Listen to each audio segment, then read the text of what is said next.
¿Qué tal amigos? ¿Cómo están? Espero que muy bien. Aquí estamos muy contentos de saludarlos y de darles la más cordial bienvenida a este su programa Entrevistas, que es el programa número 3 de esta quinta temporada. Saludamos como es nuestra costumbre. Buenas noches, buenas tardes, buenos días, dependiendo de la hora en que nos estén viendo o escuchando. Estamos transmitiendo completamente en vivo a través de Facebook Live, de YouTube y de Twitter. Y recuerden que estamos también presentes en Spotify, donde pueden encontrar las más de 40 entrevistas que ya llevamos en estas 4 temporadas y lo que va de esta. Suscríbanse al canal de YouTube, youtube.com/C/entrevistas Omar, y también al perfil de Facebook, que es @Omar Entrevistas. Escríbanos, mándenos sus comentarios, preguntas, saludos, recomendaciones.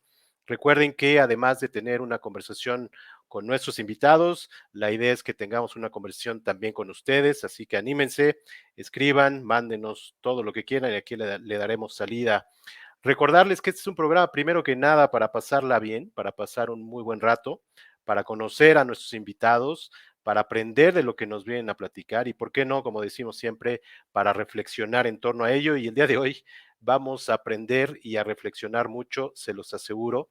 Vamos a hablar de viajes, de veleros, de familia, de aprendizaje, de preparación, de sueños, de risas, de miedos, de hazañas, de exploradores, de redes sociales, del mundo, del mar y de muchas otras cosas más. Y para ello quiero darle la más cordial bienvenida al capitán Alejandro Irigoyen y a la primera oficial Berna Sánchez. Denme un segundo, déjenme los traigo para acá. ¿Cómo están? Hola. Hola Omar, ¿cómo estás? Muchísimas gracias. ¿Qué tal? No, gracias a ustedes. ¿Cómo va todo ya adaptándose a su vida en tierra? Ahí vamos, ahí la llevamos, poco a poco. No, ¿Cómo ha sido? ¿Cómo ha sido después de, llegaron el 9 de julio, ¿no? llegamos el 9 de julio, hace un poquitito más de un mes. Exacto. Realmente a Puebla, Alejandro y yo llegamos hace un mes. Una Sí. semana después nos quedamos para hacer la mudanza del velero a tierra. Claro. Pero bueno, muy bien, muy contento. ¿Cómo ha sido esta readaptación? Porque me imagino que no es fácil, ¿no? Después de 3 años. Ha sido muy emocionante, estamos súper agradecidos con el recibimiento que hemos tenido también de todos los que nos quieren tanto, ¿no? Aquí, entonces hemos estado súper ocupados, la verdad, con compromisos y Entrevistas, los he visto en muchas entrevistas. Unas en varias cuantas. entrevistas y organizando la vida de los 5, porque cada uno va a tener ya un camino, ¿no? Exacto, exacto. ¿Los niños ya entran a la escuela en estos días? Ya el 29, como todos los niños de México. ¿Y cómo están? ¿Están emocionados? Sí, Digamos que una parte sí, otra parte no. exacto, unos Me puedo imaginar. ¿Qué les dicen? pues no, pues están padres, están Vaya, emocionados. Alexa, por ejemplo, está muy emocionada. Vital, pues como que No sabe bien ni qué no es, sabe qué va a ¿no? pasar, pero pues, todo dice que sí. ¿Él no había entrado a la escuela? Sí, ¿Vital? pero era muy chiquito, porque fue de Tenía, 3 años, sí, casi, 3 años. ¿no? Recién cumplidos 4. Entonces, pues, lo que le tocó realmente no eran así como clases. Claro, claro. Iba casi a una guardería de Montessori, ¿no? ¿Y Alexa qué año pasa?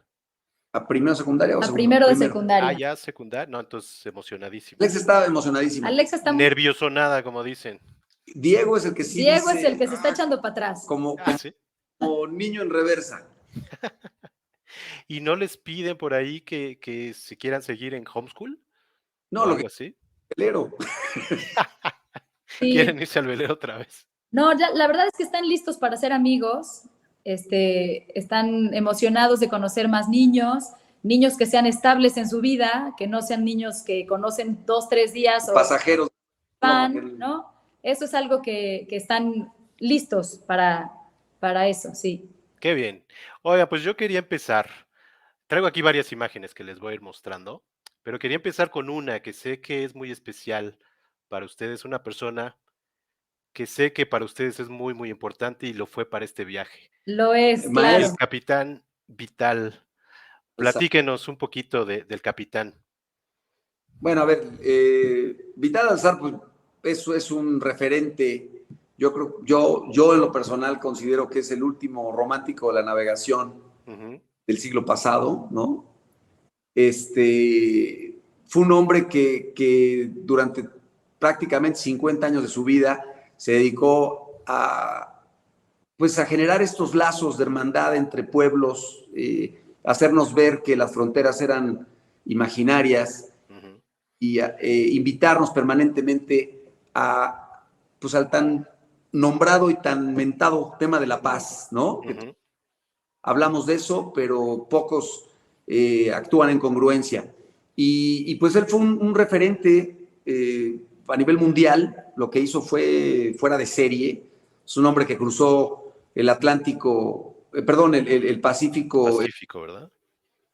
De Guayaquil, Ecuador a Australia, y lo hizo, bueno, concretamente lo hizo en 2 ocasiones, pero lo intentó en 3 ocasiones. Una no lo logró y las otras 2 sin problemas Por aquí tenemos su balsa impresionante, la que usó la primera vez, creo, ¿no? Entonces, pues realmente sus proyectos fueron de otra dimensión, porque él planteaba desde la construcción del barco y de ahí, pues todo lo que implica, ¿no? El tema de juntar a la tripulación. Era un hombre fuera de serie. La verdad, era un gran líder. Era un gran líder. Para Alejandro fue un mentor del mar, fue alguien que impulsó este proyecto con nos dio una seguridad y una certeza de que lo que estábamos haciendo era lo correcto. Era lo correcto, nos inspiró muchísimo, nos ayudó muchísimo y bueno, sí, siempre va a vivir en nuestro corazón como una persona muy, muy especial, y parte de nuestro proyecto se lo vamos a siempre honrar a él. Mi padre del mar, definitivamente.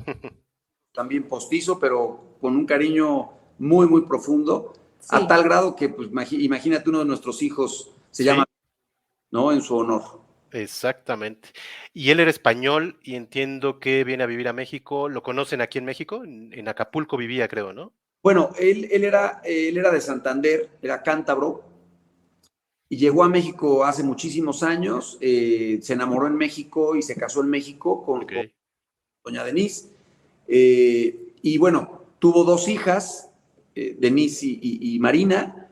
Y yo cuando lo conocí era porque mi papá pues tenía algunos clientes en Veracruz. Mi papá se dedicó al tema del dulce, del comercio por muchos años. Entonces, de vez en cuando iba a visitar a sus clientes en diferentes lugares, ¿no?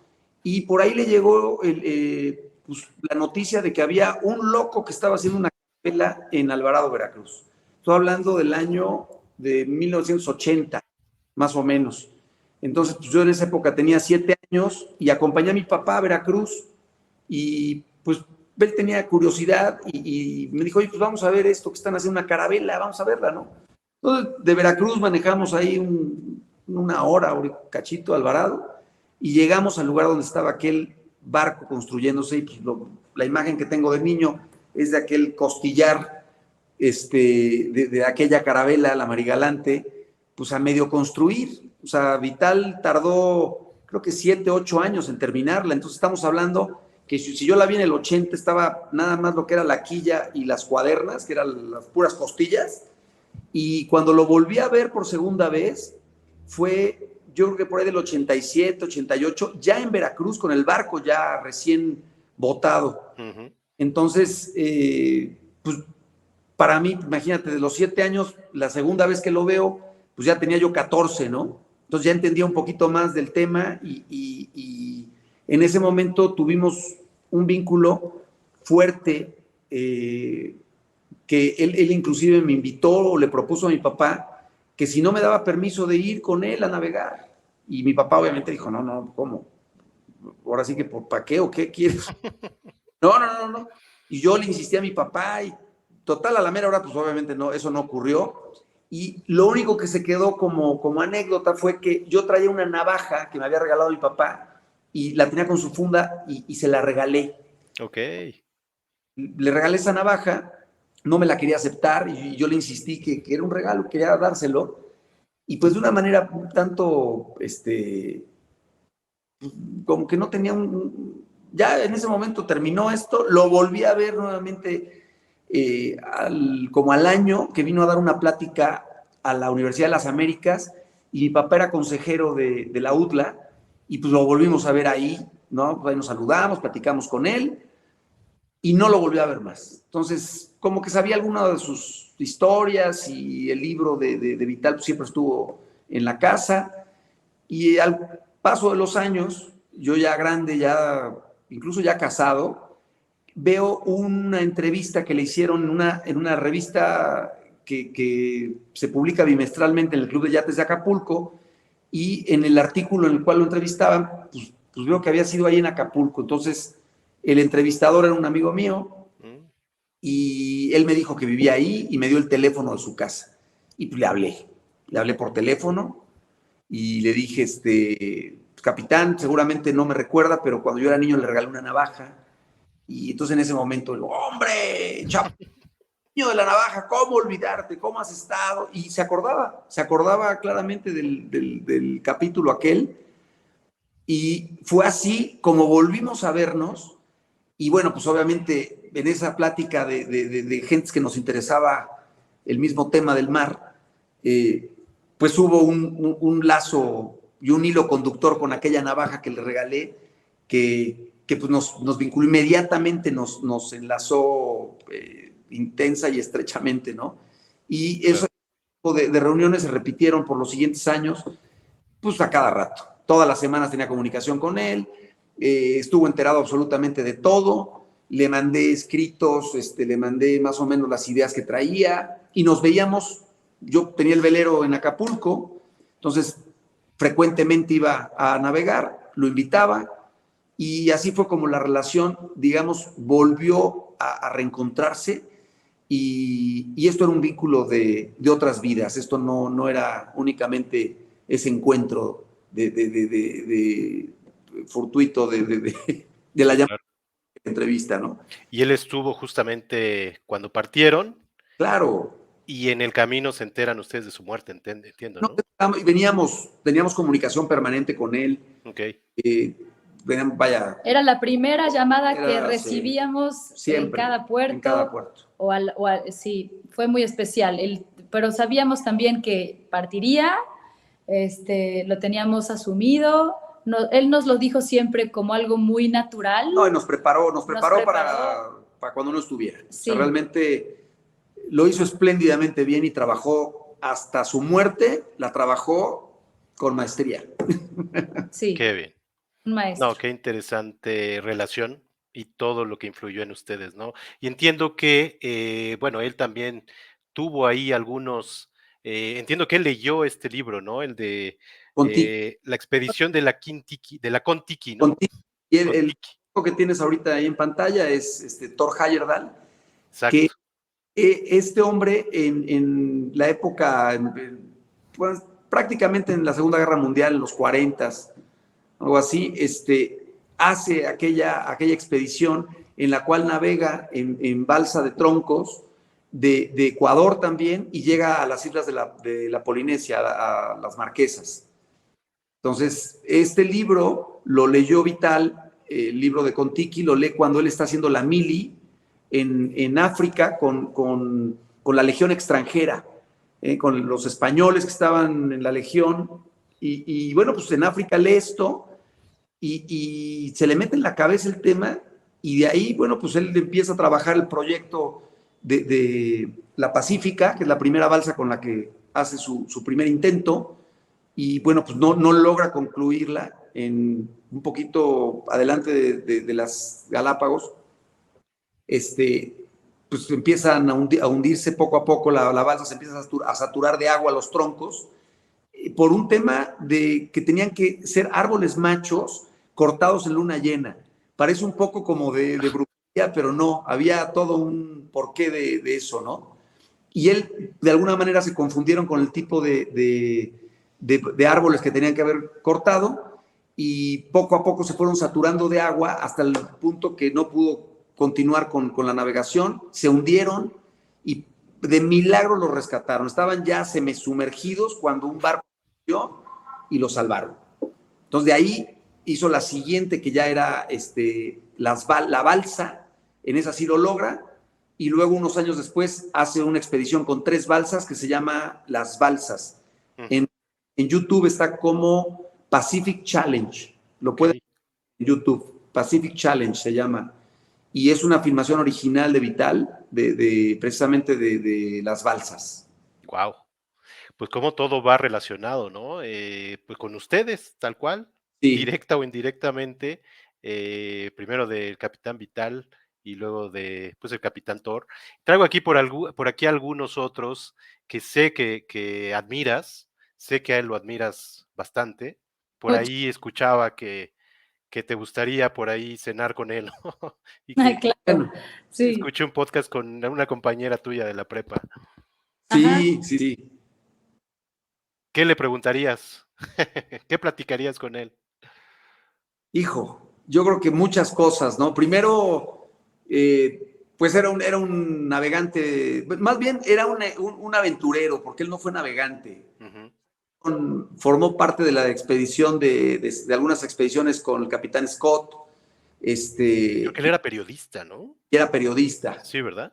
exacto. Entonces, pues la expedición que él organiza, con la que se hace famoso, que es la expedición transantártica imperial, que a final de cuentas pues fue un fracaso, ¿no? Nunca logró llegar a Antártida o poner un pie en la Antártida, pero toda esa situación que se convirtió en supervivencia cuando queda atrapado en el hielo y su barco es prensado por el hielo y logran sobrevivir absolutamente todos los tripulantes de ese barco, del Endurance, pues es una historia de lucha, de liderazgo fuera de serie, fuera de serie. Entonces, precisamente el próximo De proyecto que supervivencia. traigo en mente es Tras la Estela de Shackleton. ¿Ah, sí? Sí, ¿Nos das la primicia? por Vas supuesto. para allá. Oye, y sé también que por aquí Sayula, exacto, el Sayula 2, que Ramón creo que Carlos. también un poquito fue inspiración, ¿no? Platícanos un poquito. Bueno, esto es, fíjate lo que es la vida. El capitán Ramón Carlín, a bordo del Sayula 2, se inscribe en la primera Primera. regata de vuelta al mundo. Hoy, pues es la Volvo Ocean Race. Mm. En aquel momento era la Whitbread, y era la primera edición.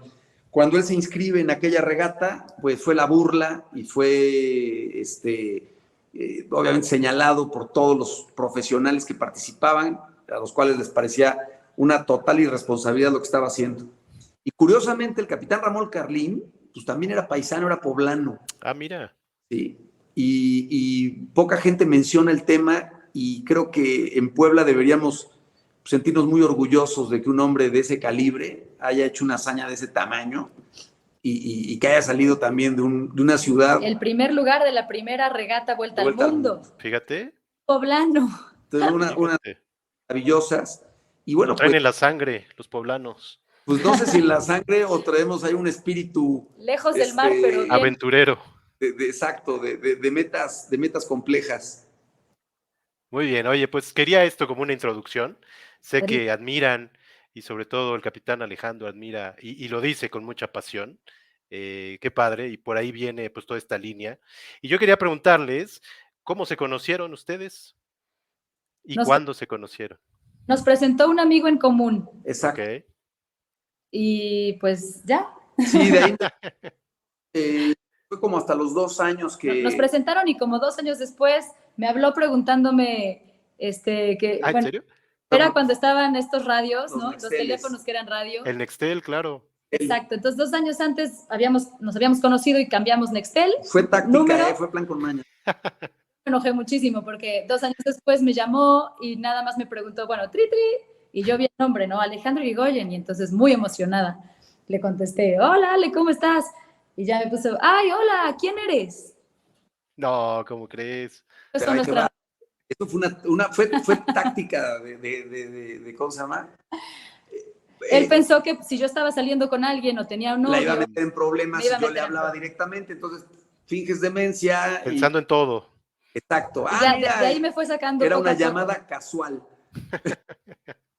Oye, ¿y en qué momento le platicas de tu locura de dar la vuelta al mundo en un velero?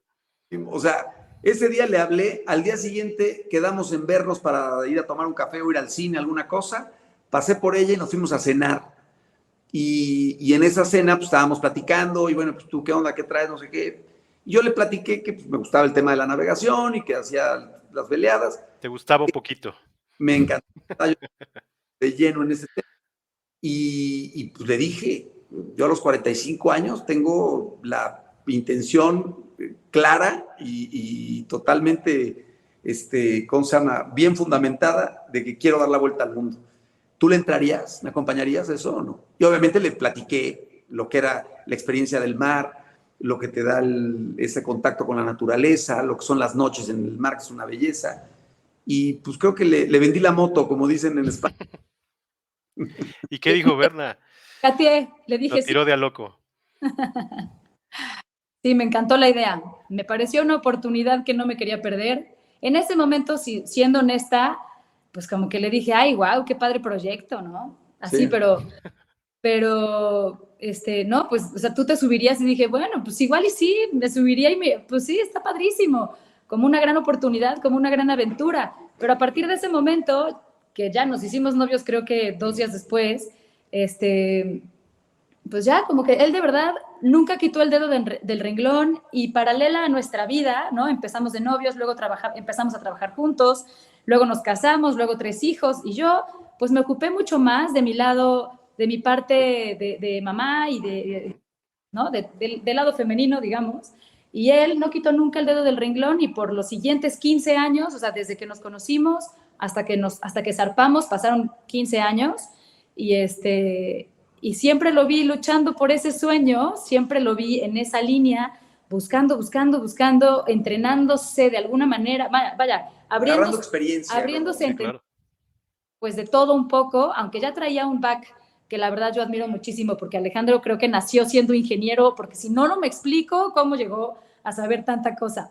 Y ahorita vamos a regresar a ese tema. Yo quería nada más que nos platicaran un poquito de pues sí. su niñez, y por aquí tenía una foto del capitán, Sí, que desde aquel entonces creo que buscaba la aventura, ¿no?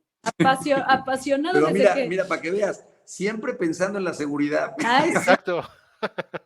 Con tu casco y guantes y botas. Loco, con casco, guantes y botas, por lo menos. Ay, no, qué ternura.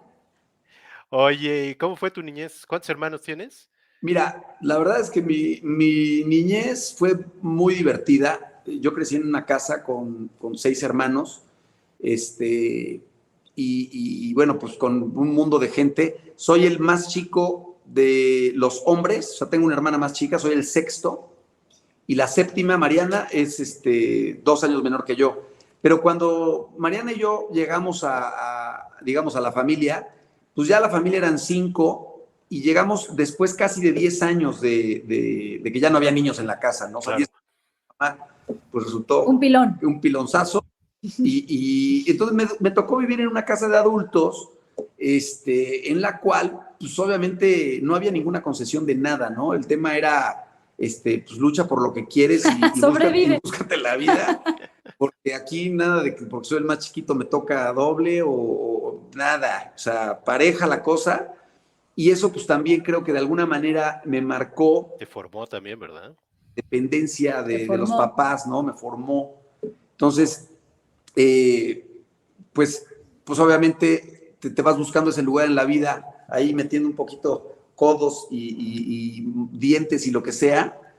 Y grandes maestros, y tus grandes maestros, porque también pues, mis hermanos obviamente siempre hubo un taller en la casa en el cual había herramientas y las herramientas estaban ahí para resolver situaciones, problemas y a lo que nos metiéramos, si era carpintería, si eran las motos o los coches o lo que fuera, siempre había herramienta, motores, y cosas que de alguna manera, pues, casi jugando, nos generaron pues una habilidad manual, una habilidad mecánica que nos ha servido toda la vida a toda la familia, porque tanto mujeres como hombres tienen habilidades manuales en la casa, ¿no? Y mi papá, pues yo creo que ahí hizo muy bien en dejarnos ser, mi mamá igual, ¿no? Como que eran 2 papás poco preocupones, estaban más dedicados al día a día y a ver cómo, pues, no faltaba lo indispensable en la casa,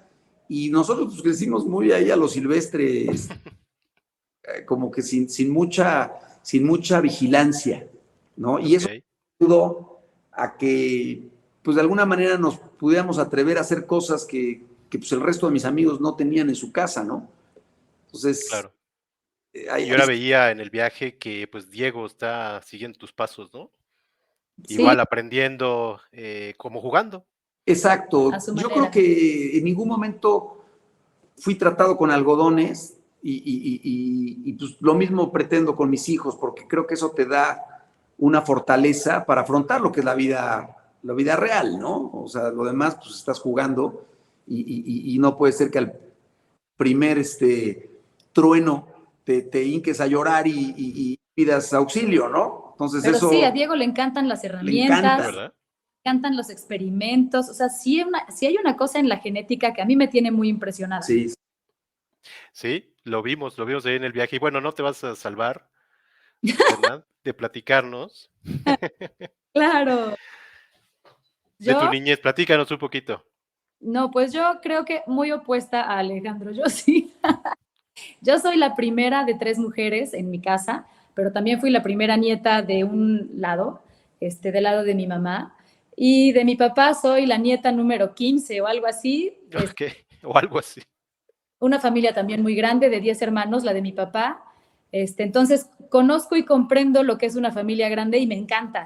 Yo hubiera tenido muchos más hijos. Pero bueno, mi infancia fue muy feliz. Fui una niña muy creativa desde muy, sí, o sea, siempre creatividad, siempre, también tuve mucha libertad, aunque mi mamá fue muy sobreprotectora, juegos digamos, didácticos, cosas que siempre pero siempre también, pero mi papá muy libre, entonces tuve ahí un balance que creo que me sirvió muchísimo para también disfrutar mucho de las cosas simples. Mi papá es un hombre como de rancho, ¿no? es agrónomo, Es ingeniero agrónomo agrónomo. y lo que Ah, mira. más disfruta en la vida es estar en el campo y eso nos lo dio todas nuestras vacaciones a mis hermanas y a mí. Nuestro tiempo vacacional siempre fue en un rancho y con toda la libertad de pues subirnos a un caballo y salir corriendo y meternos a un río y nadar. Entonces, tengo como esa dualidad de niña de ciudad por el lado de mi mamá y de niña de rancho por el lado de mi papá. Pero, pero bueno, sí, los dos son gente súper, Adaptable. sí, son súper adaptables, son súper alegres, me dieron unas herramientas para disfrutar lo que venga de la vida, padrísimo. Y pues ya, yo creo que me sirvió muy bien también. Pues mira, todo esto, cómo se complementó en el viaje, ¿no? Desde Sí, la niñez de cada uno de ustedes y bueno, sí, cómo fueron creciendo y cómo se complementó justamente, ¿no? En el viaje. sí, sí, sí, totalmente. Creo que somos un buen equipo. Sí, ahorita vamos a ver y entiendo que además de con el capitán Vital Alzar, pues empieza mucho aquí en Valsequillo, ¿no? En el lago de Valsequillo. Exacto. Ahí comenzó todo. Cuando yo tenía, pues no sé, como unos 4 o 5 años, llegó mi papá a la casa con un remolque y en el remolque venía un velerito para 2 personas y lo había encontrado en una, ¿cómo se llama? En un terreno baldío cercano a la casa. Resultó que era el barco la dueña era una señora que había enviudado y pues ahí se le quedó el barco que era del marido y quedó como un proyecto inconcluso. Y pues ese barco llegó a la casa con mi papá, y mis hermanos, pues obviamente, pues, quisieron navegar casi de inmediato, pero pues ¿dónde, no? Pues ahí vamos a Valsequillo. Pues llegamos a Valsequillo sin tener idea ni de cómo se armaba, ni de cómo funcionaba aquel juguete nuevo, y se acercó un amigo, que bueno, ahora gran amigo de muchos años, Javier de Velasco, poblano también, y él, bueno, pues tenía conocimiento del tema de la vela y fue el que nos ayudó a armar aquel velero. Y ahí comenzó prácticamente esta aventura. Velé con mis hermanos muchos años. Luego, pues mis hermanos se fueron a estudiar. Oscar se fue a Inglaterra a hacer su maestría. Luego, pues cada quien fue agarrando su rumbo y al final yo veleaba con Beto, mi hermano, y de ahí nos fuimos de pronto a Valle de Bravo en algunas ocasiones cuando había alguna regata, pero realmente lo hacíamos de manera muy esporádica, no era una pasión tampoco que dijeras tú todos los fines de semana están arriba del barco, no, era muy esporádico, ¿no? Pero bueno, pues de alguna manera esa fue la semilla que se sembró para todo este proyecto. Y entiendo que te vas a una regata, creo, con Javier de Velasco a Acapulco, y ahí es Exacto. donde nace el sueño. Años, Platícanos un poquito cómo es. años después, Javier me habla, nos veíamos de vez en cuando y a veces peleábamos y lo que tú quieras. Y resulta que un poblano había comprado un barco oceánico, un barco un poquito más grande de lo que podíamos nosotros ver en Valsequillo, y quería hacer la regata, una regata muy tradicional que celebra el Club de Yates de Acapulco, que hacen de Ixtapa a Acapulco. Entonces los barcos hay que llevarlos de Acapulco a Ixtapa y luego te echas de regreso la regata. Y ese señor poblano, que es tío de Berna, casualmente, obviamente no había esa relación en ese momento, Ah, mira. estaba buscando una tripulación de poblanos, porque sus hijos estaban muy chiquitos, y le pregunta a Javier, que pues Javier, digamos, era el que veleaba en Puebla, ¿no? Junto con algunos otros, Cal y algún otro por ahí que había. Entonces, pues mira, conozco a tal y a tal y a tal, total, él nos invita a velear y para mí es la primera noche que paso llevando el barco de Acapulco hacia Ixtapa, es mi primera noche, digamos, en el mar, en un velero.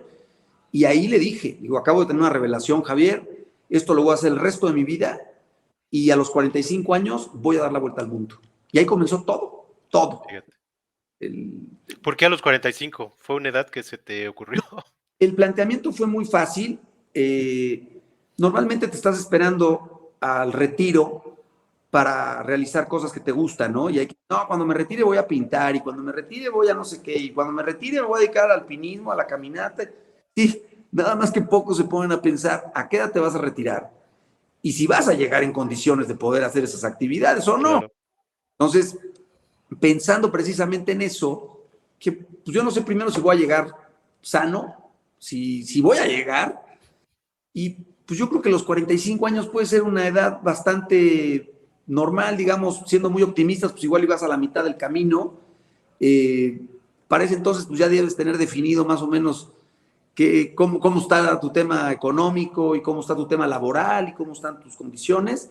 Y sigues estando sano, digamos, joven relativamente, estás en plenitud, si quieres, de facultades, ¿no? Entonces, consideré que era un momento idóneo. ¿Y por qué me vino a la cabeza? No lo sé, pero se quedó tatuado vaya, en el inconsciente, digamos, esa edad y ese proyecto. Y de ahí comenzó absolutamente todo para adelante. O sea, Decía ahorita Berna que fueron 20 años de preparación. ¿Cómo fue a grandes rasgos, pues, toda esa preparación? zarpé a los 45 Ujú. ¿Y te lo planteaste a los y 22, me los 23? planteé a los 22, 23, o sea que más de 20 años, poco más de 20 años. ¿Y cómo fue esa preparación? A grandes rasgos, no queremos saber tanto detalle de 20 años, pero un Lo que poquito. es, si estás empleado en algún lado, es muy difícil que te digan, sí, hombre, vete y ya cuando regreses me buscas, ¿no? O sea, es muy complicado. Luego, por otro lado, pues era hacer toda la estructura de, ok, ¿te gusta esto? ¿Cómo le vas a hacer? Los recursos, la lana, y ahí empezó. Yo estaba de empleado en una fábrica alemana como gerente de logística y pues me di cuenta, primero que arriba de mí el director era alemán, o sea que era un puesto casi imposible para un mexicano, ¿no? Porque pues era una compañía que estaba manejada totalmente por alemanes. Cuando quise hacer algunas cosas internamente, pues me di cuenta que había también una gran política interna, ¿no? Que esta compañía no era una sola, sino era todo un grupo y como que la ecuación se empezaba a complicar. Entonces me di a la tarea de buscar un tipo de negocio en el cual pudiera yo tener pues una serie de cosas favorables para que me permitiera tener las horas que yo necesitaba para mi vida, para mi familia, para lo que viniera, y además o sea, que me brindara la economía suficiente y que pudiera yo pues, hacer un buen proyecto. Y fue así como renuncio a la empresa alemana y comienzo con la empresa de fundición y de cosas hacíamos Precisión. cosas de fundición de precisión, joyería, bisagras, herrajes. Ok. Y así fue como comenzó todo esto, ¿no? Y como toda empresa, tuve la novatada, me eché mis 2 años casi de plegarias y de arduo esfuerzo sin que lograra yo nada. Claro. Parecía que los esfuerzos eran totalmente en vano, pero nunca quité el dedo del renglón y pues estuve dispuesto a gastar todo lo que tenía. Vendí mi coche, vendí todo, absolutamente todo. Me quedé sin nada por hacer el proyecto de la fábrica. Me fui a Nueva York, con Okay. clientes en Nueva York, y pues en el año 3 esto despuntó y empezó a trabajar. A ver, era un negocio no para hacerme rico, era un negocio para tener una vida estable y poder llevar a cabo mi proyecto. Tu sueño. Oye, y al mismo tiempo, me imagino, paralelamente, estudiabas el mar y seguías veleando y todo esto, me imagino, ¿no? No te puedo decir que me ponía a estudiar y eso, pero seguía navegando. Cada mes iba a Acapulco, a las regatas del fin de mes. El último fin de semana de mes hay regatas en el club. Y bueno, pues estuve participando en diferentes equipos. De pronto estaba en una tripulación, luego en otra, y así fui, digamos, como que aprendiendo. Después de unos meses de estar ahí metido, un año de estar ahí, una persona con la que estuve navegando bastante tiempo me ofreció un barco y me dio todas las facilidades para pagárselo. Y bueno, pues así fue como me hice de mi primer velero oceánico. Y Ok. algo que pues, me generaba una gran satisfacción el llegar a arreglarle y a ponerle y el foquito y el herraje y todo lo que implica esto de la navegada. Y empecé a hacer pequeñas travesías. Me iba a Huatulco, me iba a Ixtapa, me iba moviendo, ¿no? Invitaba amigos. Luego, obviamente, el negocio empezó a tener ciertas complicaciones y se me ocurrió hacer una especie como de tiempo compartido. Y entonces veía que muchos amigos míos se les antojaba lo que yo hacía, pero pensaban que era algo como impagable. Y pues hice una especie de tiempo compartido y los invité de socios. Entonces cada uno tenía un fin de semana al mes. Y así funcionó por años. Tuvimos 3 veleros, ¿no? Así, Ok. Y todos los veleros los compró, bueno, no de nuevos, segunda mano. ¿no? Nunca he tenido un barco nuevo, ¿eh? Y eso ayudó muchísimo a que Alejandro tuviera que aprender muchas cosas de reparaciones y de mantenimiento ¿no? y de fallos que les pasan Sí, a las embarcaciones que ya tienen un tiempo, Sí, incluso claro.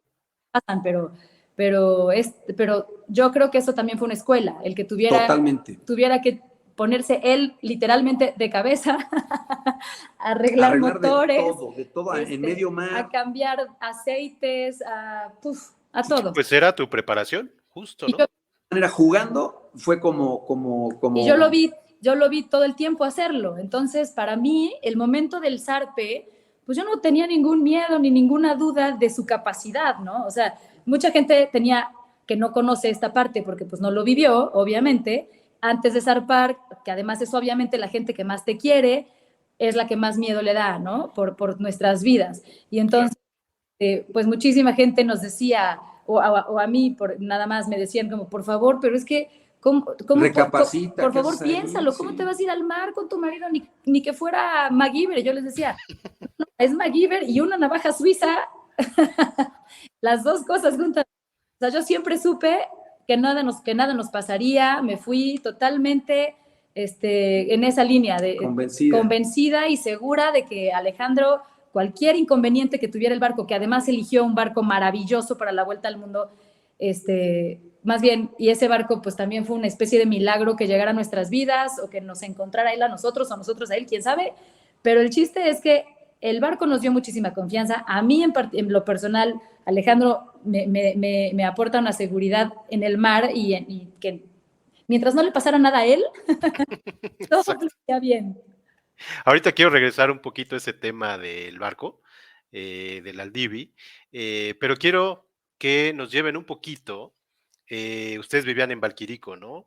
Y quiero que nos lleven un poquito a unos días antes y cómo fue. Entiendo que fue complicado, entiendo que además por ahí platicabas en esta entrevista con tu compañera de prepa, que algo de lo más complejo fue el sistema que tenemos, ¿no? Y que para una tarjeta y para todo eso fue complicado, Por ahí también escuchaba que la misma Alexa por ahí les decía, a nosotros no nos han preguntado, ¿no?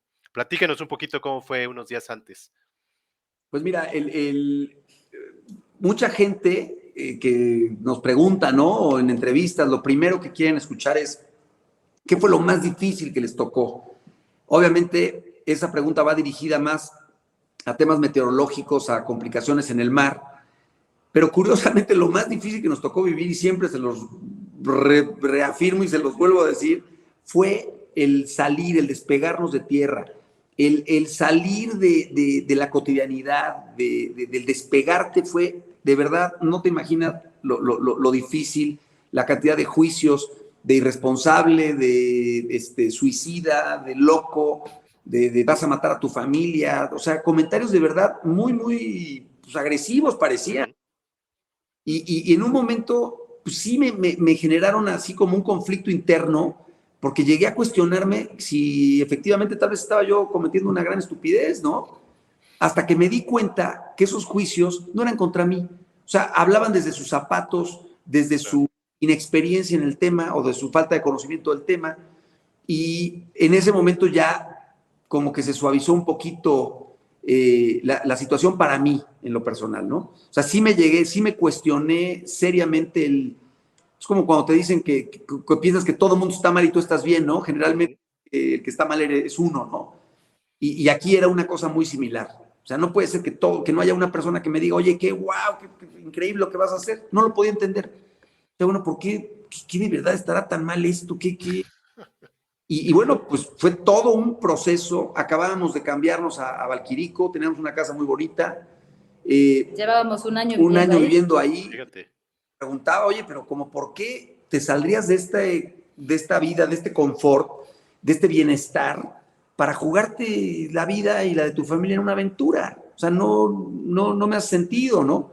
Y bueno, pues la realidad es que en el fondo yo consideraba que todo ese aparente bienestar realmente era más un veneno para mi familia que algo que pudiera aportarnos algo positivo. Y el mar era la respuesta. El mar era el camino y era lo que nos podía dejar a nosotros como familia, como grupo, digamos, como célula de la sociedad, nos podía aportar una gran riqueza y que pues era un tesoro que la gente simplemente estaba despreciando y lo tenían ahí enfrente, ¿no? Y así fue como comenzó todo el tema. Fíjate. Oye, y entiendo que sí, Alexa por ahí les cuestionó, ¿no? Que era la más grande, es la más grande. Me dijo, oye, pa, es que yo te veo muy entusiasmado con esto, pero pues a mí no me has preguntado si quiero ir. Uf.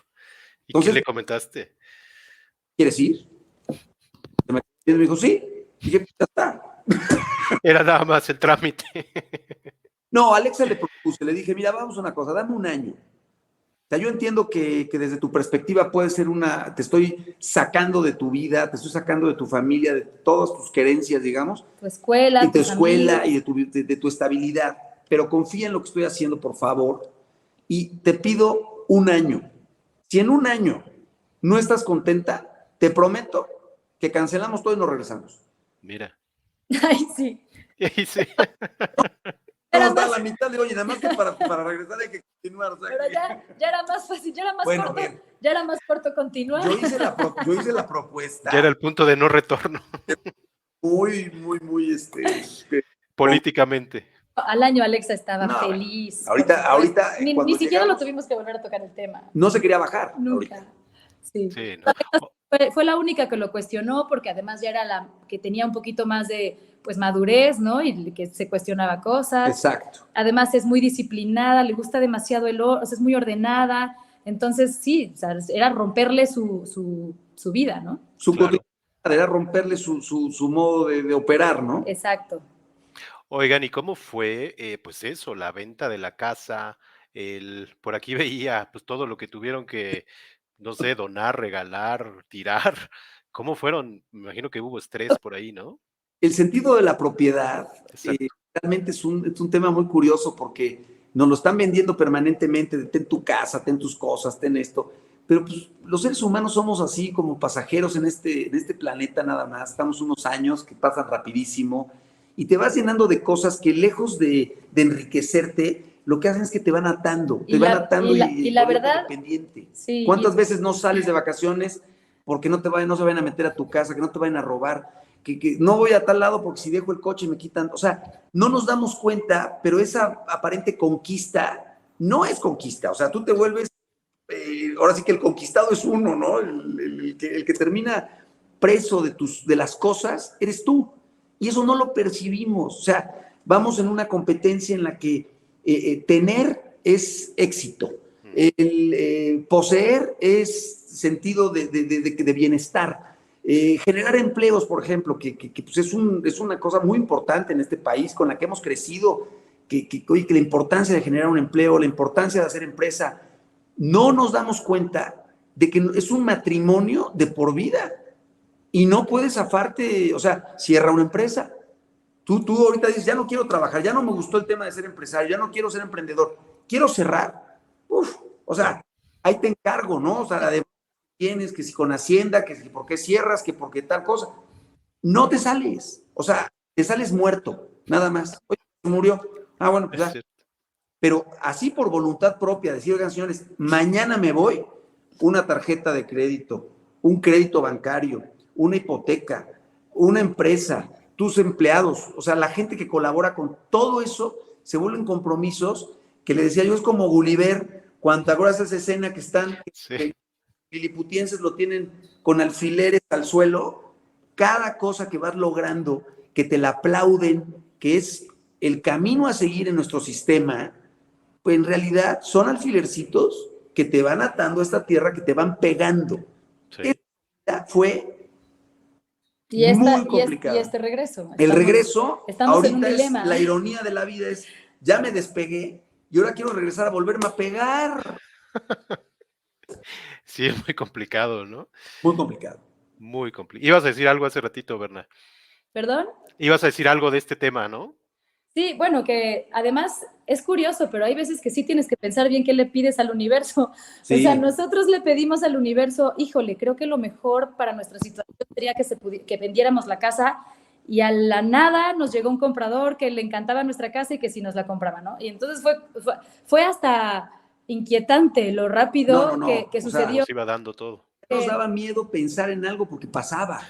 Decías, Sí, no, espérate, a ver, ya no lo pienses, ¿no? Ya no lo piensas. Bueno, sí la vendimos 15 días antes del zarpe Sí, o 20 días antes del zarpe. Entonces, teníamos el zarpe encima, la preparación de eso. La crítica social, pero, la presión familiar. Pero además teníamos que en ese momento quitar una casa, ¿no? Que puesto con todo el corazón, o sea, porque era la casa que habíamos como planeado por años. Entonces, bueno. ¿Y dónde metes tus cosas? ¿Dónde las Entonces, muebles? lo que nos preguntabas, pues claro, empezamos a repartir entre familiares cuadros, sillas, mesas, no sé qué, por supuesto juguetes a donación. Sí, todo.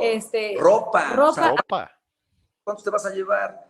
Pues llévate 2 o 3 máximo. Hicimos las maletas con lo necesario y nos sobró. O sea, y eso que de verdad hicimos un análisis serio de esto nos haría falta, esto no. Y aún así usamos una cuarta parte o menos de lo que nos llevamos. Fíjate. O sea, es algo que de verdad nos marca, que de verdad aprendimos mucho de que no pasa nada, ¿no? O sea, vendimos la casa y la verdad es que aunque nos encantaba, aunque era la de nuestros sueños, aunque lo que cuántas cosas que tuvimos nada ahí, más en cuanto ya se vendió, en cuanto la logramos vaciar, en cuanto terminó eso, dijimos, ya, una cosa menos. ¿Cuál preocuparnos en tierra? Fue una descarga de presión brutal, el poder decir, ya no tenemos preocupación porque si la vamos a rentar, ¿qué hacemos? Le echamos llave y nos vamos, ¿qué hacemos con la criatura? La idea era rentarla y que recibiéramos un dinero y que con eso también solventar gastos, ¿no? Claro. Pero bueno, pues no se podía rentar y nada más no salía lo de rentada y se nos venía el tiempo y de pronto dijimos, bueno, ¿y si se vende? Pero así al universo y ¡pum! Se vendió. Se vende. Y de ahí, me imagino que viene el nombre, Soltando Amarras, ¿no? No, el nombre siempre... ¿Viene desde antes? Sí, el día que se me ocurrió lo de la vuelta al mundo, le dije a Javier, el proyecto se va a llamar Soltando Amarras. ¿En serio? Siempre se llamó Soltando Amarras. Mira, qué bien. Yo encontré esta frase de Mark Twain, que justo, creo que la publicaste tú, Berna, en el viaje, y que habla justamente de soltar amarras, ¿no? Pensé que por ahí había venido el nombre. Yo esa frase la conocí ya años después y luego, curiosamente, en la navegación que tuve en el Sayula de rumbo al Caribe, había fallecido unos meses antes el capitán Ramón Carlín y su hijo Enrique pues estaba revisando en el escritorio del barco, en el escritorio de cartas de navegación, revisando papeles y cosas que traía ahí su papá y saca una tarjeta en la que viene de puño y letra del capitán Ramón Carlín una frase de él que decía: al soltar amarra se deja atrás quien se cree ser y se comienza a ser quien en verdad se es. Quien realmente se es. Wow. Entonces, para mí fue como un mensaje que me había mandado a través del tiempo, ¿no? O sea, había un hilo conductor entre su historia y la mía. Es lo que te digo, que todo está conectado. Todo está conectado. No es que sabes es de una qué historia manera. muy emocionante. A veces hasta nos da, pues no sé, un poquito, como que a veces decimos, híjole, qué pena decir esto porque suena demasiado mágico o suena demasiado, pero pues es cierto, o sea, tuvimos muchos momentos de magia, ya en el viaje también, Sí. muchos ángeles de la guarda que de verdad llegaban de pronto hasta nadando, ¿no? Mágico. Siempre hay puertas que se abren, portones que se abren para que Sí. las cosas... Quiero pasar ahorita a unos temas más, pero quiero leer también algunos comentarios. Dice Viviana Arrevillaga, que le mandamos un saludo. Dice: qué maravillosa aventura, saludos desde California, gracias por compartir. Javier Urrutia dice: felicidades por la entrevista, no les dio miedo estar solos por el mar en la noche, robos, que se les descomponga, etcétera. Bueno, mira, el tema sí, obviamente hay descomposturas en la navegación. El tema de la noche, lejos de darte miedo, lo que te hace es darte cuenta de tu verdadera dimensión en este planeta. Y eso creo que es algo que nos debería pasar a todos. Creo que eso te pone una realidad, te pone realmente a que dimensiones que muchas veces creemos que todas las tenemos ganadas y que estamos aquí, que soy fulano, que soy el director de tal cosa, el gerente de no sé qué, que ya hice. Todo eso es ficción. Y otra cosa es la mente. Sí. O sea, el miedo está en la mente, Sí. el miedo te lo creas y muchas veces son Hay monstruos imaginarios. Puros inventos, ¿no? O sea, Sí. nosotros nos dimos cuenta que nuestros peores miedos nos los inventábamos. O sea, realmente no teníamos miedo. O sea, en el velero nos sentíamos muy seguros.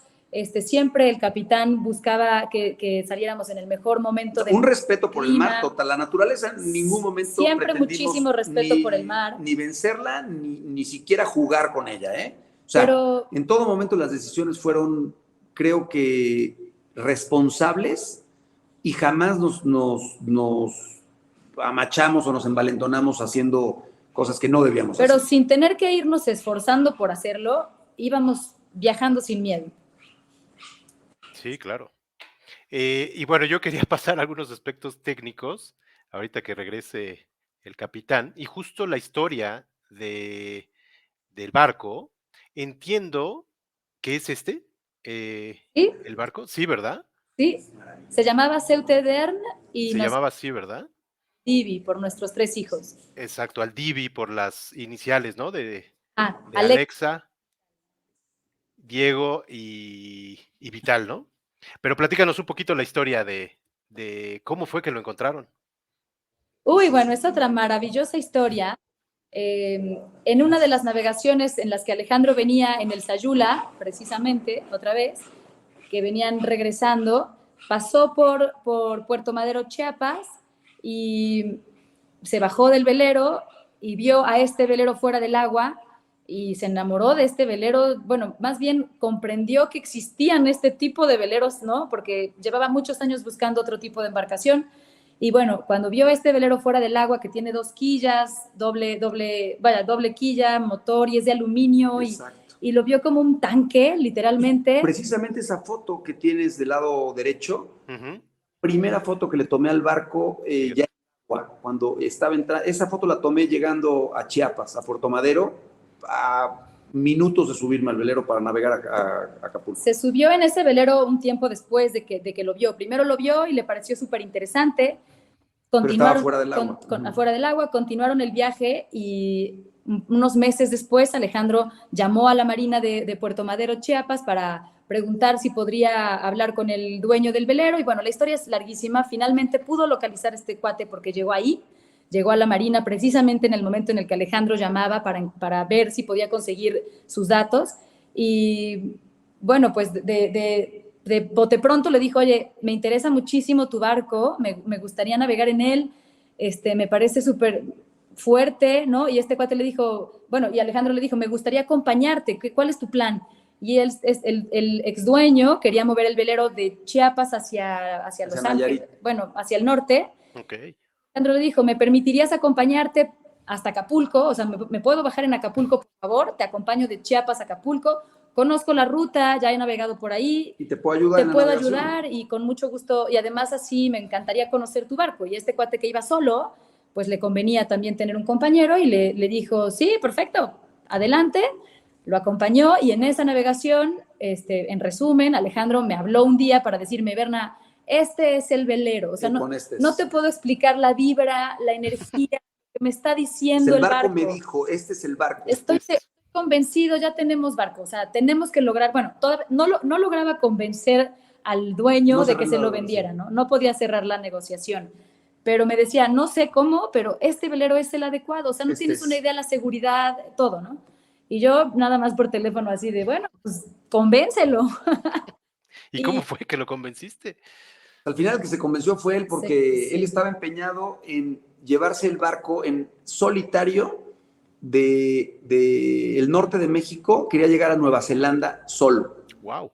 Pero en el trayecto yo me di cuenta en 2 o 3 ocasiones que tuvimos algunas crisis por clima que estaba muy fuerte, que él se ponía muy mal.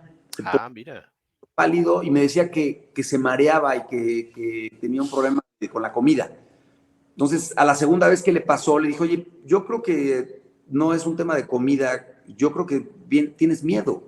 O sea, ¿estás bien? Y ahí me confiesa que le daban ataques de pánico. Wow. Entonces, lo que le dije, perdóname, se llama Nils. Le dije, Nils, yo creo que es una locura lo que piensas hacer y vas a acabar suicidándote a medio mar.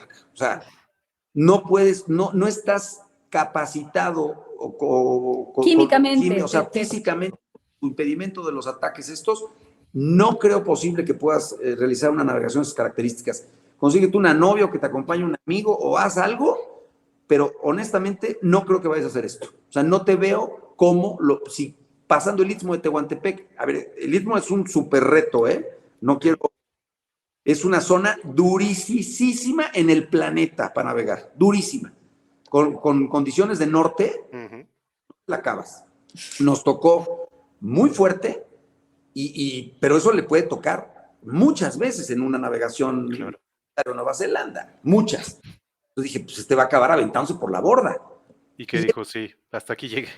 Él fue el que se dio cuenta de lo que le decía y justo ya habiendo llegado a Acapulco, a la mañana siguiente yo ya me iba a Puebla, obviamente ahora sí que... No pude lograrlo. Ahora sí que totalmente decepcionado. Desilusionado. Y me dijo, oye, ayer pusiste un espejo frente a mí y creo que tienes razón, lo más sensato es venderlos. Me preguntó que si seguía mi oferta en la mesa y le dije que sí, obviamente, ¿no? Entonces...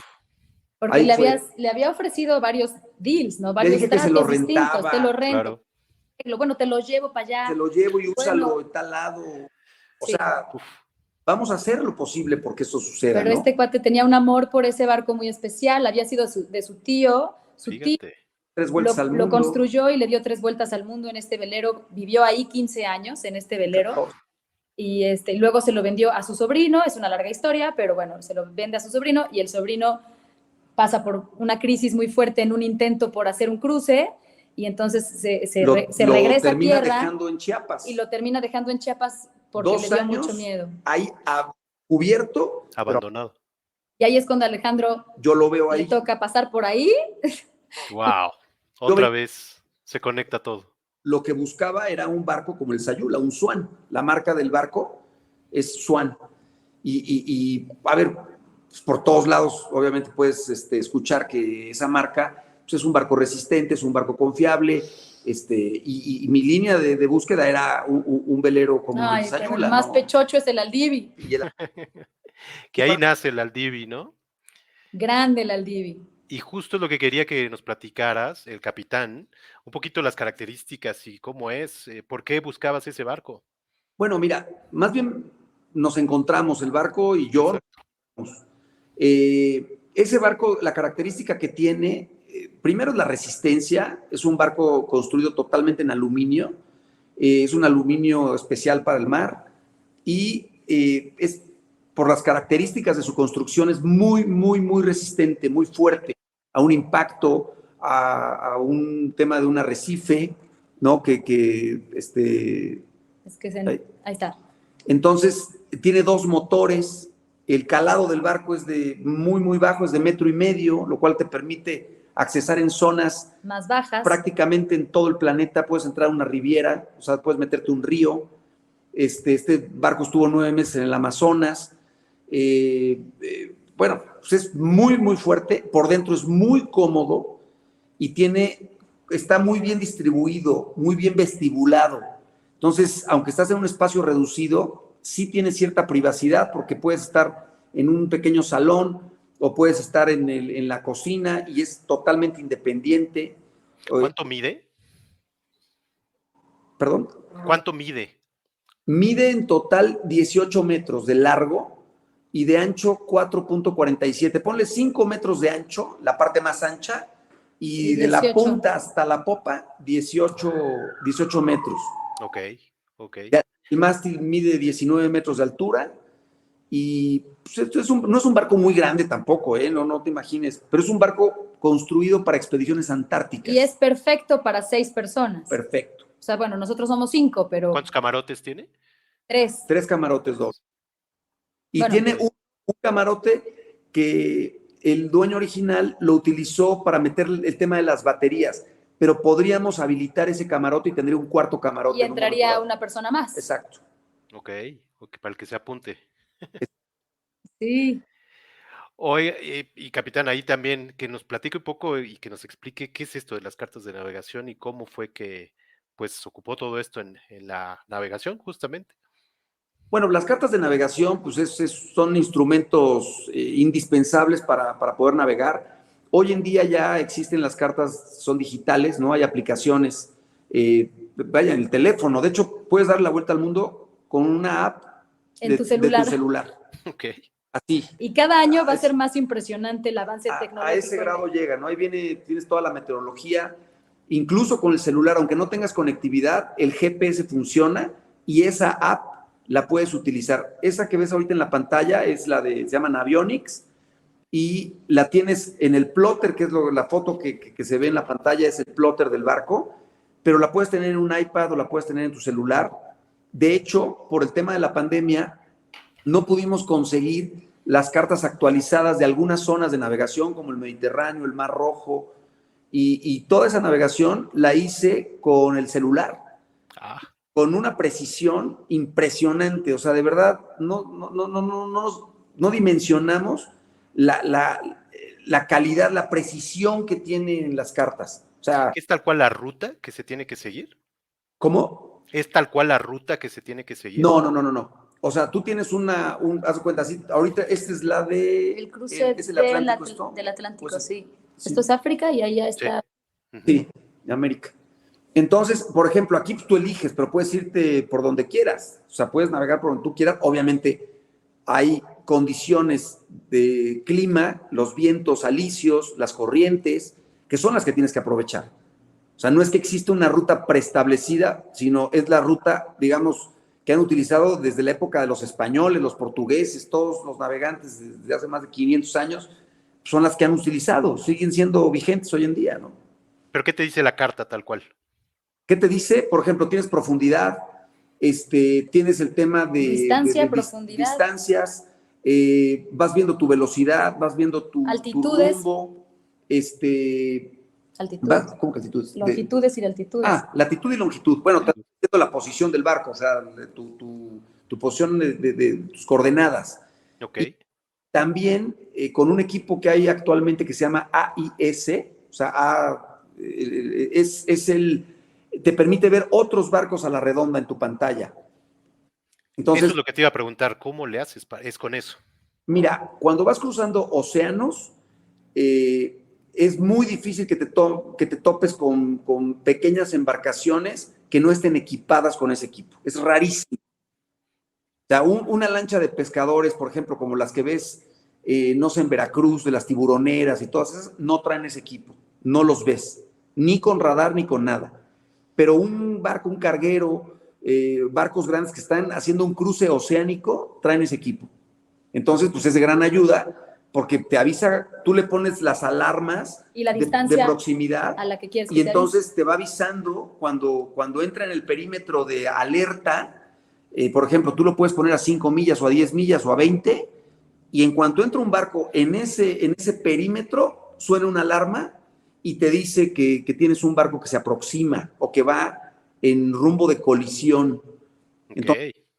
eso te permite que no te sorprendan dormido o que no te sorprenda, de repente volteas y ya traes un carguero de 300 pies atrás de ti, ¿no? Sí, te da tiempo de cambiar rumbo si es necesario. Ok. Eso justo también les iba a preguntar. ¿Cómo era en la noche? ¿Cómo dormían? ¿O cómo alguien estaba al timón siempre? ¿O cómo es ahí? Mira, la teoría te dice que siempre debe haber alguien de guardia en el barco. Ujú. Permanentemente alguien tiene que estar despierto. La realidad es que en los océanos, por ejemplo, Pacífico y Atlántico, la posibilidad de que te topes con un barco es muy baja porque es inmenso. O sea, sí los ves en tu pantalla, pero están a 50 millas, a 100 millas, o sea, están lejos de ti. Entonces, el que veas un objeto flotando en el mar en la noche, No lo ves. no lo ves. Entonces, este barco nos permitía que en caso de que hubiera un tronco flotando, o Ujú. una ballena, Un ¿no? contenedor. Un container que van semisumergidos, que Sí, flotan, claro. y le puedes pegar. Pero la realidad es que si vas en un barco de la resistencia sabes que aunque le pegues algo, tienes una posibilidad de salir avante muy alta. Se puede Se puede abollar abollar, pero que se te haga un hoyo y que hagas agua y por todo eso ser es aluminio. muy difícil, muy, muy difícil. Ok. Entonces, ya también, yo venía de todos modos alerta y venía ahí en la bañera, pero sí me echaba mis buenas dormidas, y en cuanto sonaba una alarma, ¡pum! O sea, estás alerta, aún dormido estás alerta En Claro. los cruces más largos, bueno, no en todos, los océanos. pero en el Pacífico, en la primera pierna y el Atlántico, la pierna más larga, venían acompañándonos algunos amigos y entonces de esa forma los hombres, ¿no? hacían Hacíamos hacían turnos las de las guardias, guardias. normales hacer las guardias y entonces se quedaban 3 horas cada uno, ¿no? Vigilando. Cuando hacíamos navegaciones cortas, había veces que yo le ayudaba a hacer yo soy desvelada, entonces yo me quedaba hasta más tarde y luego lo despertaba y él se quedaba a cargo. O sea, de cuenta, ya se quedaba de guardia hasta las 12 luego, y de 12 a toda la noche me echaba yo de guardia. Sí, o Ok. si sueño, pues le decía, oye, estoy aquí, yo veo, ¿no? Tranquilo, duérmete un ratito. Así como que no tuvimos nunca una cosa estipulada de horarios y de reglas. Y durante el día, pues todos íbamos un poco viendo, pero realmente el barco además está muy cerrado, entonces tampoco tiene una visibilidad, no vamos abiertos, o sea, vamos súper protegidos dentro de la bañera. Ujú. Ni te mojas. Realmente pues tienes que levantarte y observar un rato y ver para los lados, pero cuando llegábamos a ver un barco lo veíamos pues así en el horizonte lejísimos y si se llegaba a acercar nos avisaba el plotter y ya revisábamos dónde estaba y nos movíamos o continuábamos con nuestro rumbo dependiendo. Ok, ok. Déjenme ver. Ah, bueno, esto era Sí, lo que yo justo en la noche, que esa foto la tomaste tú, ¿no, Berna? sí, claro. Y decías, quién sabe qué está haciendo, pero está ocupado. Sí, sí. Y No, bueno, algo que quería justamente platicar es cómo era el día a día, cómo era un día normal. Aquí vemos cuando le estabas cortando el pelo, claro. creo que no sé si es vital, lavando los trastes, la comida, bañándose, ¿cómo era? Platíquenos cómo era vivir ahí Muy en alta monótono. mar. Es muy, muy monótona la vida en un barco. Realmente vas haciendo lo mismo el día a día, y esa monotonía también te permite que que pues, puedas estar así por mucho tiempo, ¿no? O sea, no te genera frustración, ya sabes que te vas a despertar y es casi rutinario el tema, ¿no? ¿Cómo era? A ver, platíquenos un día cómo era. Yo siempre tuve algo que hacer, o sea, No todos. Sí, todos, pero bueno, en mi responsabilidad de mamá y cocinera y así, siempre tenía algo que ir haciendo, entonces, pero bueno, un día normal nos despertábamos y era una delicia porque nos despertábamos con el amanecer, nos tomábamos un café, platicábamos un rato, luego había que preparar el desayuno, desayunábamos como en una casa, porque el velero tiene todo para preparar como en casa. Bueno, ya nada más son las ganas que tienes de hacer las cosas, ¿no? Entonces, por supuesto, siempre había alguna fruta, y pues huevitos o lo que sea, y después pasaba un rato y tal vez los niños se ponían a leer o a jugar y Alejandro y yo platicábamos o dibujábamos algo. O algún juego de mesa, o leíamos mucho. Teníamos, o íbamos planeando algo más, ¿no? Como, bueno, ver después qué vamos a hacer, o Alejandro revisaba siempre la meteo, constantemente estaba revisando la meteo. Que el barco viniera bien, que vas si había, el barco siempre, Alejandro constantemente traía una antenita que le decía, ya empezó a soplar más viento, entonces me llamaba y abríamos la vela más, o ya se apagó el viento, sí. Reducíamos vela. Todo el tiempo en la navegación hay algo que hacer, el capitán es el que va alerta todo el día, en cuanto a lo que se necesita para navegar, para el velero, para avanzar, por seguridad, por todo. Yo me hice mucho más cargo de lo que me tocaba como de la casa. Pero sí, se te va el día, la verdad es que se te va el día. Luego comíamos, luego en la tarde, pues siempre veíamos un ratito el atardecer, que siempre nos gustaba, y ya sabíamos que después del atardecer tocaba cenar. Claro. Previo a eso, pues ya la habíamos preparado la cena, ¿no? Y cenábamos y a dormir, o sea, nos dormíamos temprano.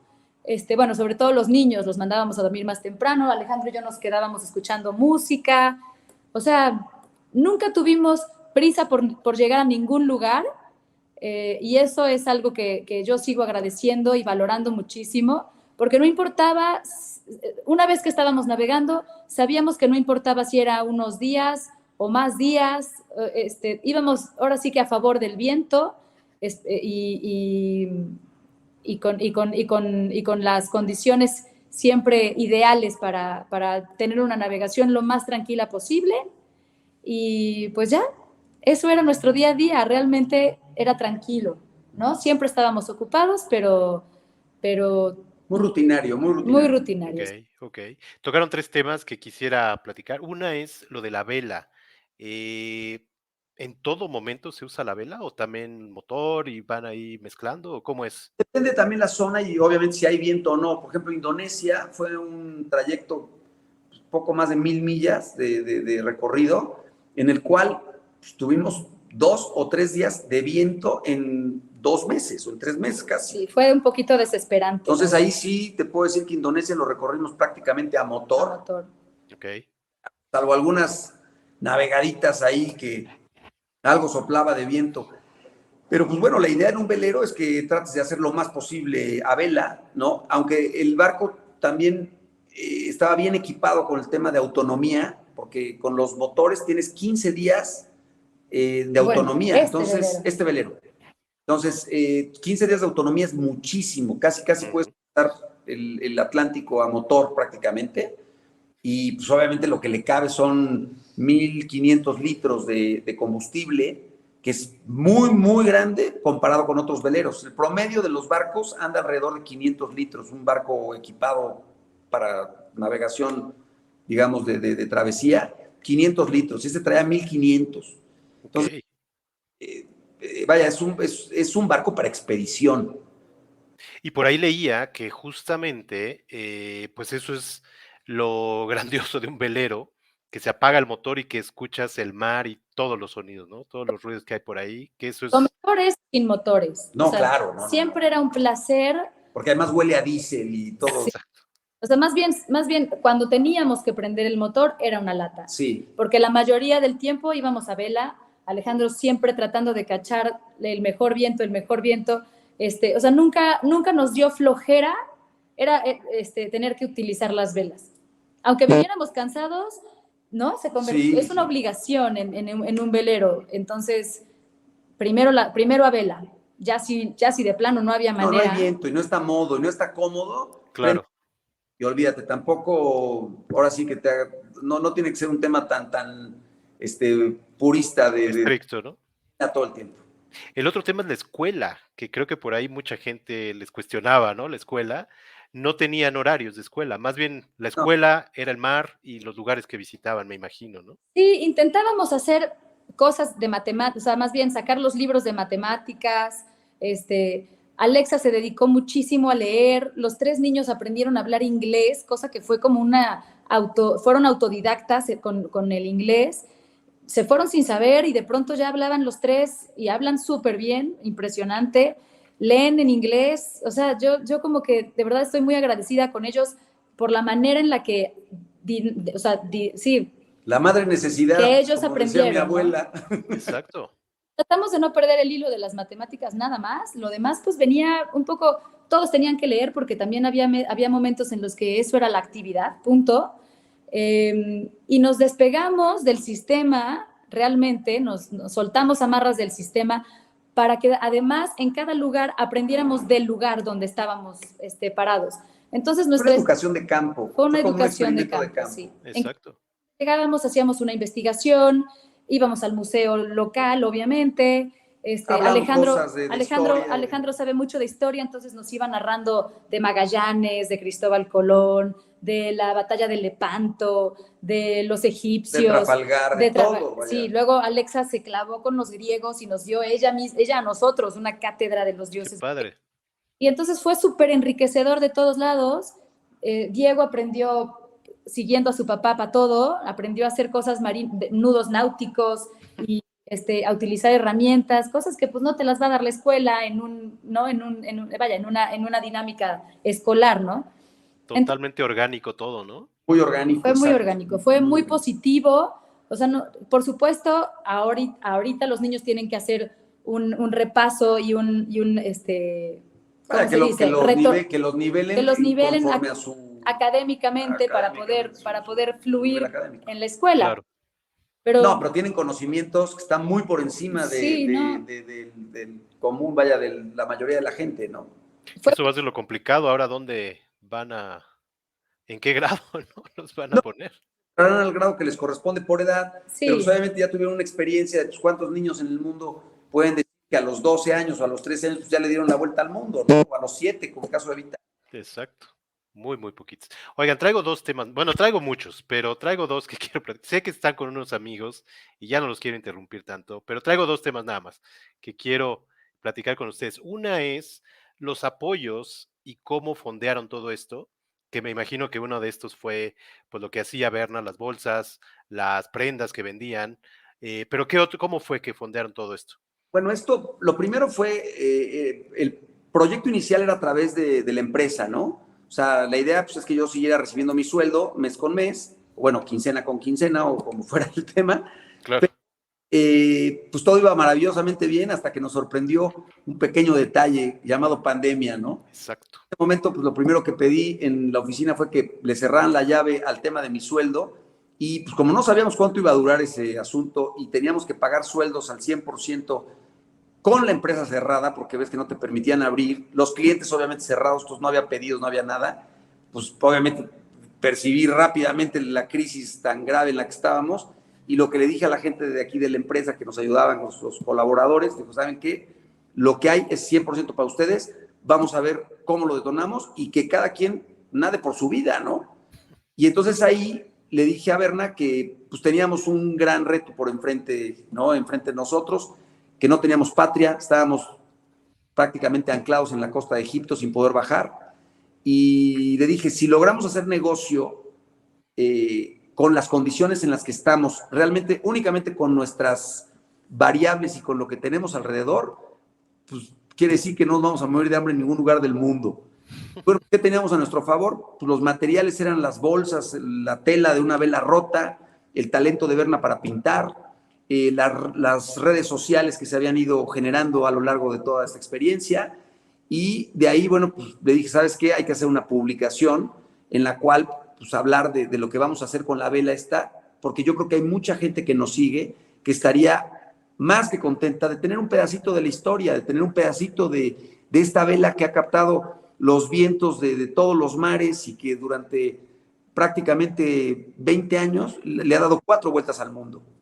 Entonces, ahí ella se encargó de redactar esa historia, la sacó en nuestras redes y pues en ese momento no teníamos ni una sola bolsa, ¿no? Y ahí comenzó todo porque pues, se hizo la publicación y a las pocas horas ya teníamos depósitos, ya nos estaban comprando y pues ahora había que hacerlas. Entonces, pues ahí a la tarea de buscar un fabricante en Turquía, que lo encontré también igual de rebote, y este hombre pues estaba en las mismas condiciones que nosotros, no tenía trabajo y no podía abrir. Entonces, nuestras bolsas nos las hizo prácticamente... Era plena pandemia, ¿verdad? Claro. Destina en media pandemia y en 2 semanas nos fabricó 200 bolsas, nos hizo con la vela aquella, ¿no? Y pues se vendieron como pan caliente. En la primera semana ya se habían vendido casi todas y pues ahí obviamente nos dimos cuenta que teníamos un superproducto y entonces pues todas las velas del barco le dije a Bernard, vámonos a hacer bolsas y le cambiamos, le ponemos velas nuevas al barco, renovamos nuestros motores, ¿no? Nuestro velamen y de esta manera pues podemos financiarnos mientras se vuelve a enderezar el tema de la pandemia y se vuelve a reactivar la empresa.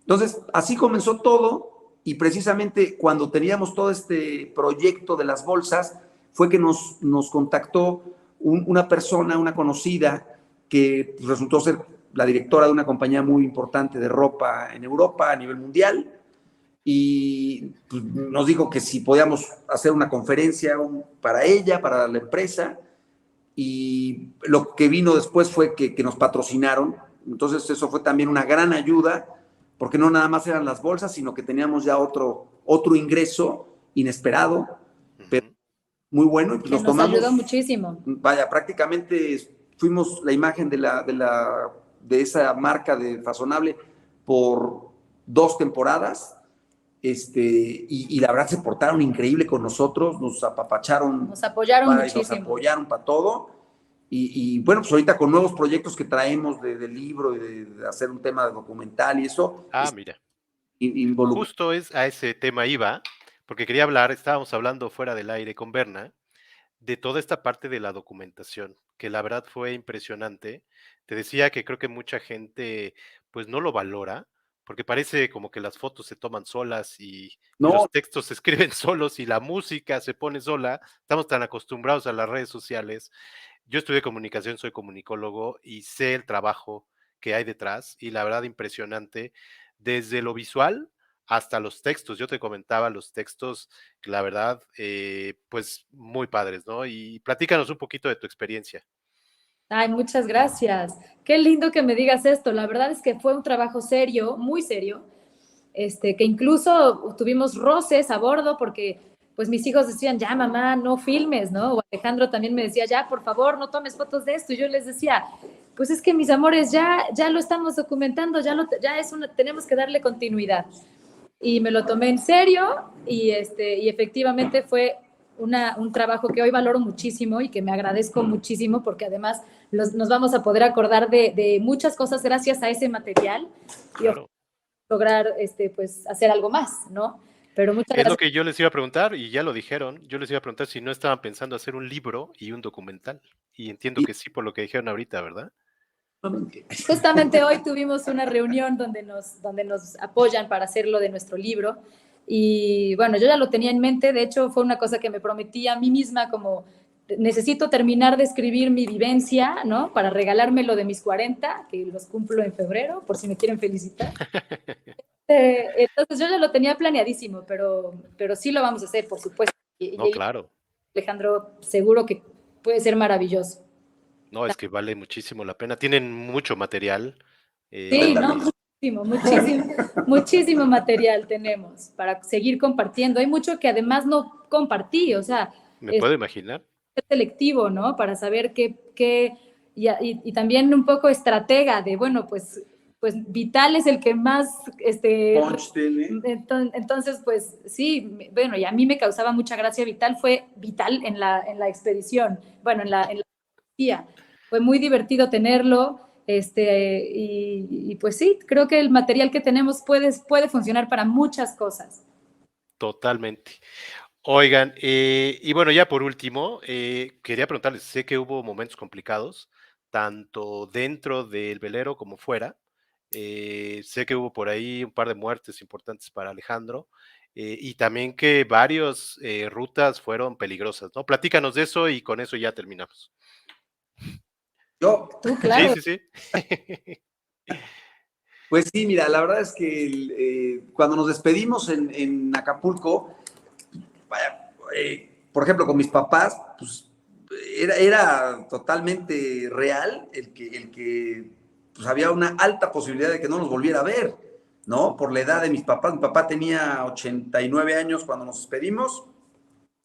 Y luego, por ejemplo, uno de mis hermanos pues, estaba totalmente sano, era triatlón, ya sabes, Triatleta. triatleta y Ironman y se metía a todo y pues nunca nos íbamos a imaginar los diagnósticos, ¿no? Después de un año de navegar, pues llega la noticia de que Beto, mi hermano, tiene cáncer, un terrible de páncreas, y pues en 8 meses durísimos, le toca ahí todo el viacrucis aquel de las quimios y de todo lo habido y por haber, y pues no había manera, ¿no? Y entonces, a los 8 meses muere él, y resulta que al mes mi papá agarra el COVID y ya tenía 90 años, y pues, terapia intensiva, está casi 40 días en terapia intensiva, y en enero se muere. Entonces, esos fueron dos directos, ¿no? Pero un poco antes había muerto Vital, que también fue un golpe. Exacto. Y pues hubo varios decesos, ¿no? De amigos, de gente muy cercana. O sea, hay mucha gente que nos decía, bueno, pues es que ustedes prácticamente no tuvieron que vivir la pandemia. Le dije, no, a ver, la vivimos de manera diferente, pero pues fue una Fue pandemia, o sea, mundial. fue todo el mundo, o sea, le pasó a todos, ¿no? Sí. No hubo lugar en el planeta donde no tuvieran alguna crisis por Sí, el claro. COVID, ¿no? Y momentos de navegación, entiendo que hubo ahí varios, pero en el Mar Rojo fue donde más fuerte lo sintieron, más peligro. Hubo muchos momentos Es que ninguna travesía es Sí, insignificante. eso. Todas son importantes y tal vez podíamos cruzar un océano o el Pacífico, bueno, la primera pierna del Pacífico y que fuera en general muy buena y de pronto una que nada más iba a durar 3 días era terrible, Sí, ¿no? sí, sí. Entonces, nunca sabías, más bien, sí lo podías predecir un poco, pero No, a sí ver, lo que tuvimos... prevés son condiciones un huracán o una cosa muy seria, es lo que puedes prever, pero de que te va a tocar en un trayecto de un cruce oceánico, te va a tocar rudo en Algo algún fuerte, momento, eso pues es, sí, vaya, aunque vayas en crucero. o Sí, una, claro.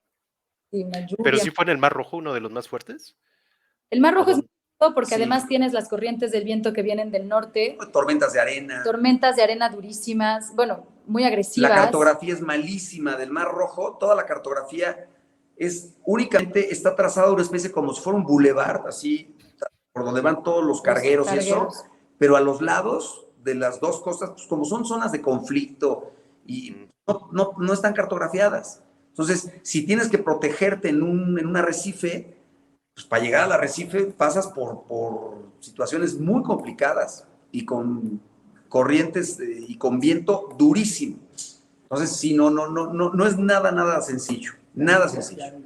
ok, ok, no, bueno, impresionante. Muchas gracias de verdad. Déjenme leer nada más los últimos comentarios. Dice Cristian Calvera, muchas felicidades, un gran ejemplo. Como familia, mi admiración y respeto, saludos. Otón y Julieta dicen, qué conceptos tan interesantes e importantes, gran enseñanza, felicidades y qué miedo, qué maravillosa experiencia, felicidades. Javier dice, fíjate que se me hace increíble, muchas veces nos estancamos, debemos desprendernos y buscar ese sueño aparte de lo que los une como familia. Por cierto que a lo mejor no se acuerdan, pero coincidimos en el puerto de Veracruz cuando llegaron y tuvimos el placer de conocerlos y ver al Divi. Felicidades. Alejandro Islas dice, ¿alguna vez se enfrentaron con los piratas? No, No, Que sí hay, ¿verdad?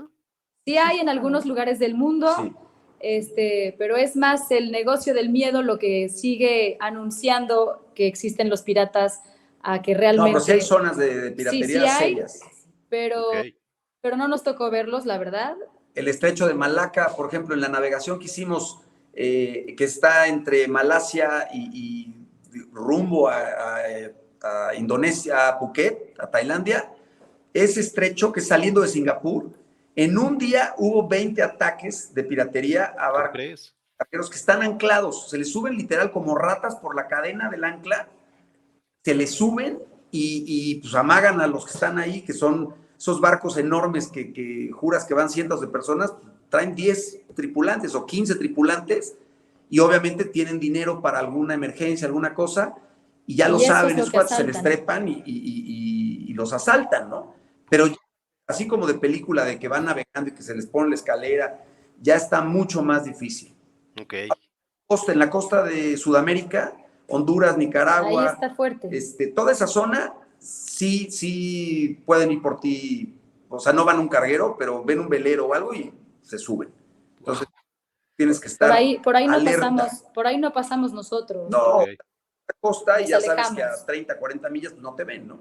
Claro. Dice por acá Beatriz, que es mi hermana y que fue la que tuvo el vínculo contigo, que le agradezco mucho. Gracias. Dice, me quedé con ganas de una bolsa. Espero que sigas con ese proyecto.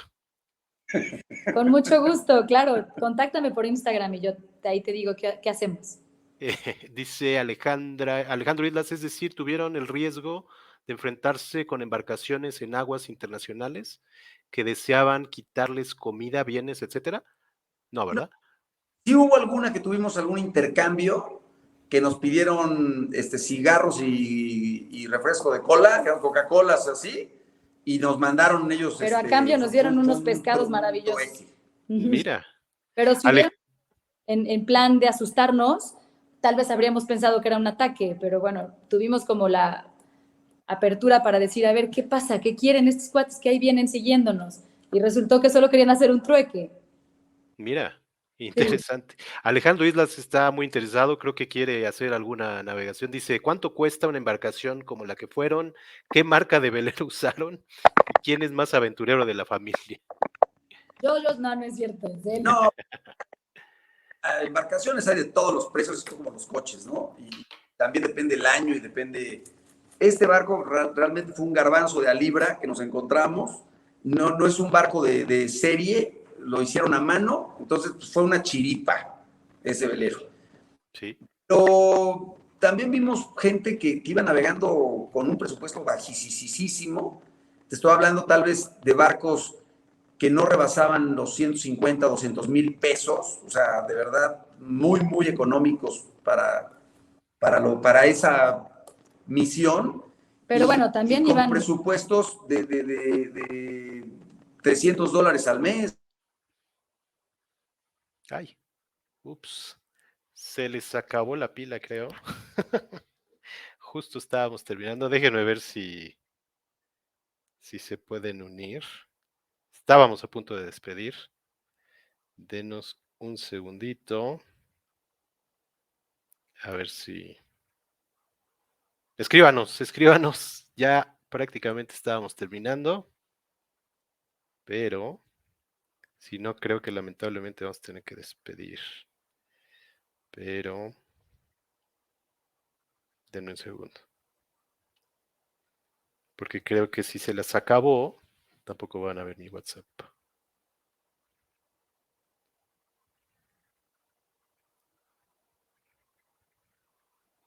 Denos unos segunditos.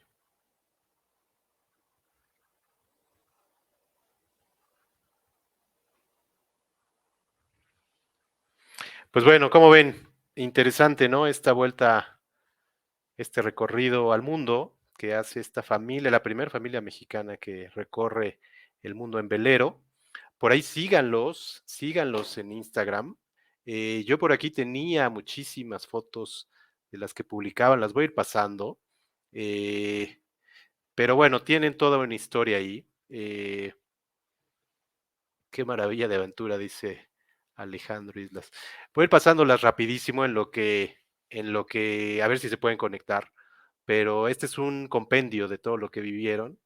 Un poquito va en orden cronológico, que partieron de Acapulco y luego se fueron hacia Asia, justamente, Mar Rojo y todo lo que nos venían platicando, Mediterráneo, Estrecho de Gibraltar, y bueno, ya después para venirse acá a América, ¿no? Pero vean las fotos de verdad y sigan todo lo que hizo Berna, que como yo le decía, es verdaderamente de valorar, porque pues sí, fue tal cual la documentación, tanto con las fotos como con videos, como con textos.